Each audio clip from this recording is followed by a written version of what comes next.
Bien le bonjour, bienvenue dans l'écharpe 2026. Vous le savez, c'est le podcast dans lequel vous rencontrez les candidats, les candidates qui se présentent à côté de chez vous à l'occasion des municipales 2026 en pays catalan. Maire candidat à sa propre réélection, nouveau candidat décidé à s'engager pour sa commune, l'écharpe 2026 leur laisse la parole en toute impartialité. Ici, on s'intéresse au profil et au projet. Aujourd'hui, j'ai le plaisir de recevoir Jean Solé. Il est candidat à Villelongue de la Salanque avec sa liste Villelongue pour tous. Bonjour Jean. Bonjour.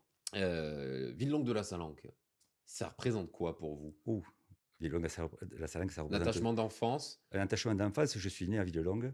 J'ai construit, ma vie à Villelongue. J'ai fait, de magnifiques enfants.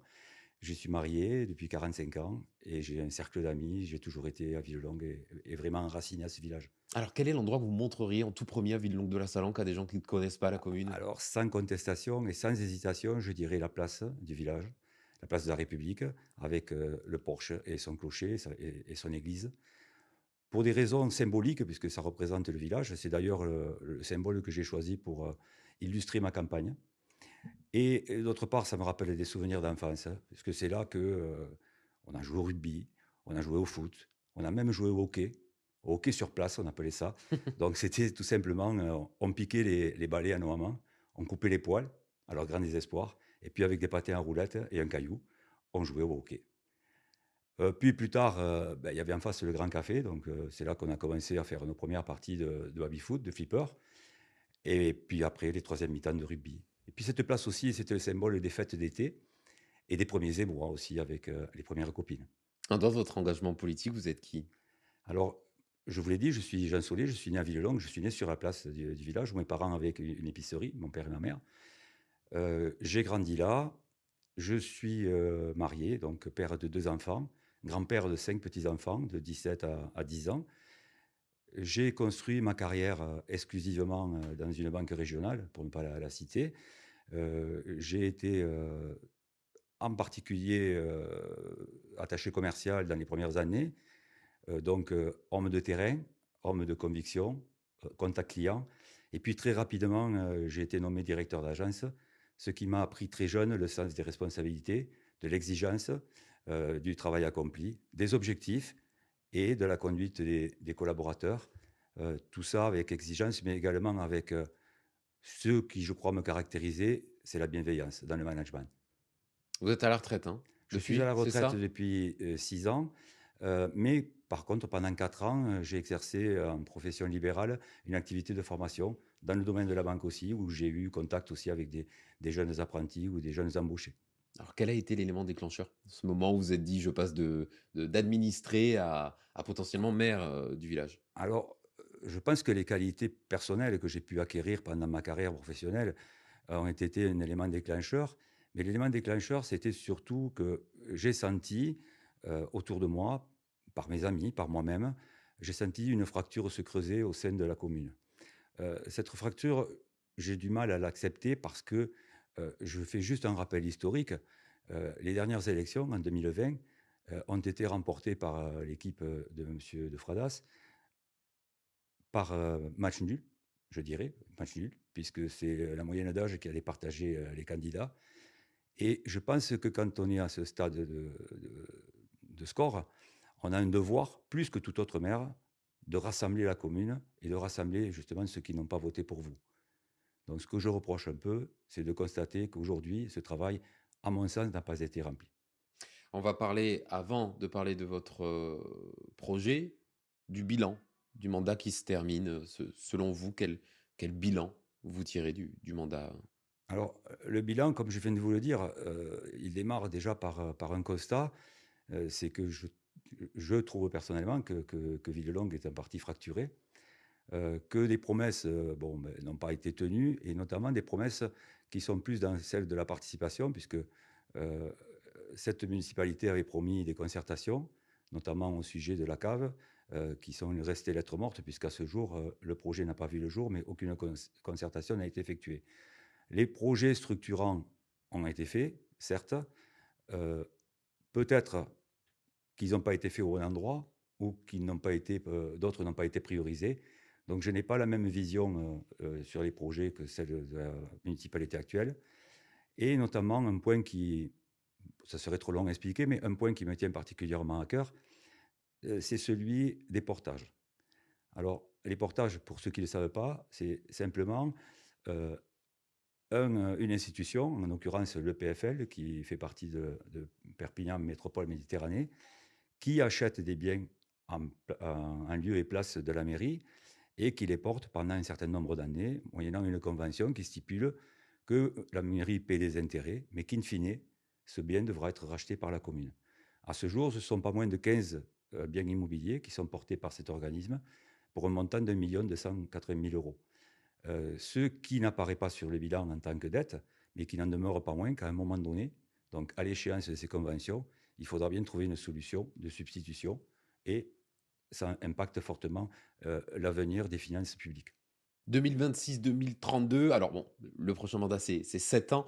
En réalité, quel est votre projet, les grandes lignes de votre projet et les priorités? Alors les grandes lignes de mon projet commence d'abord par quelque chose d'un peu particulier, qui n'est pas un projet en soi, mais que je voudrais développer, si vous me le permettez. J'ai voulu créer une charte de l'élu. Alors quand je dis une charte de l'élu, ce n'est pas uniquement une charte du maire, c'est une charte des élus en général. Cette charte a pour but de faire engager les élus sur les directions qui sont celles d'une gestion communale. Elle sera écrite et affichée à la mairie sur notre site internet. Elle a également une vocation à prendre en compte immédiatement les demandes des habitants. Je veux que chaque habitant qui dépose une demande ait une réponse écrite immédiate et un engagement de réponse sous 8 jours. Que la réponse soit aboutie ou pas aboutie. Et tous les 8 jours, un point sera fait sur l'avancée des travaux et jusqu'à l'aboutissement de la réponse définitive. Soit nous aurons une réponse positive à apporter, soit nous aurons une réponse négative, auquel cas nous nous engageons à l'argumenter. Mais toute réponse sera traitée. Cet outil sera donné en lecture à la population qui pourra vérifier si nous tenons nos engagements. Ça, c'est une première partie.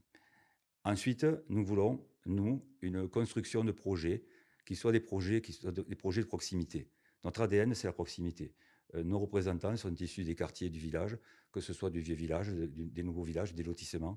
Nous voulons redonner du sens aux liens entre les générations, les enfants avec les aînés, faire des ateliers intergénérationnels, apporter du nouveau sur l'école, dans l'alimentaire avec les produits de saison, pour les familles aussi, accentuer le lien pour les familles défavorisées, euh, s'inquiéter des familles qui pourraient avoir des problèmes de maltraitance, tout ce ne se voit pas au quotidien, mais qui nous tient spécialement à cœur.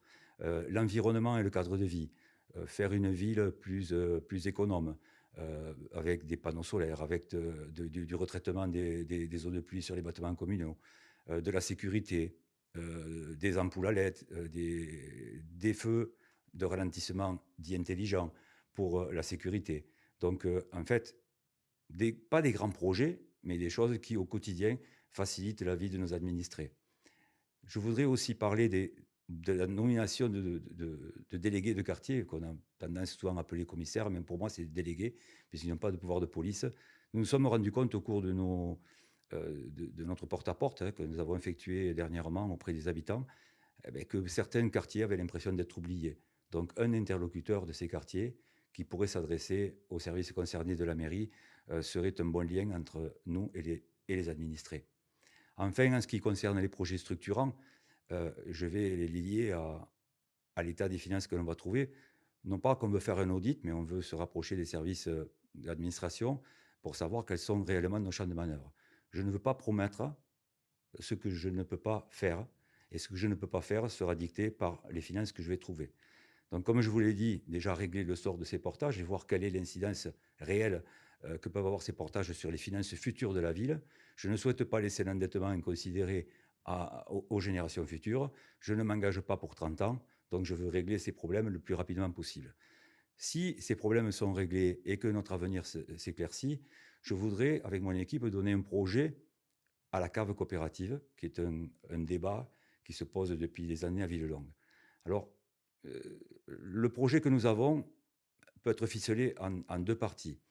La première, serait de faire un centre pluridisciplinaire de santé, donc avec l'aide des professionnels de santé existants, mais également un appel à intérêt général, voir s'il n'y a pas d'autres professions de santé qui pourraient s'installer, puisque le département manque cruellement de certaines spécialités. Pourquoi pas à Villelongue? On peut rêver.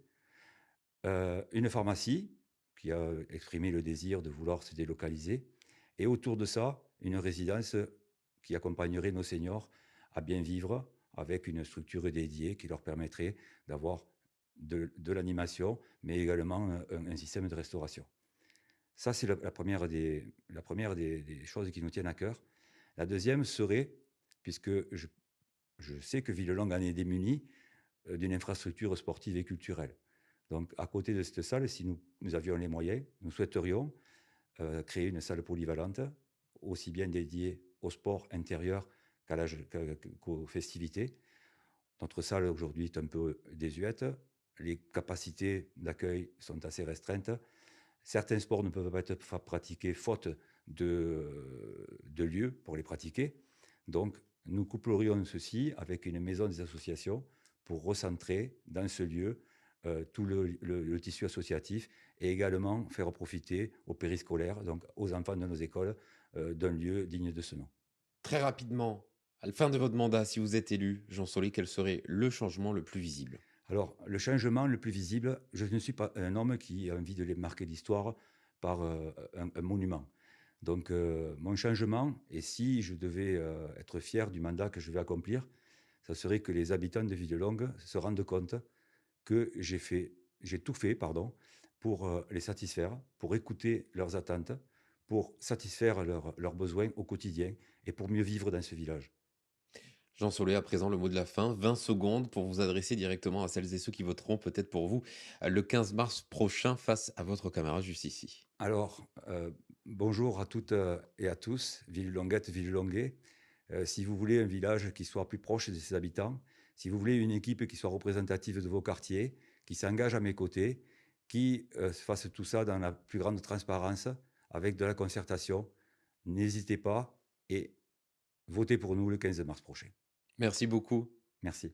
Et vous aussi, vous souhaitez vous exprimer dans l'écharpe 2026. Cette place vous attend. L'accès est libre, gratuit, neutre, impartial. Suffit de nous contacter.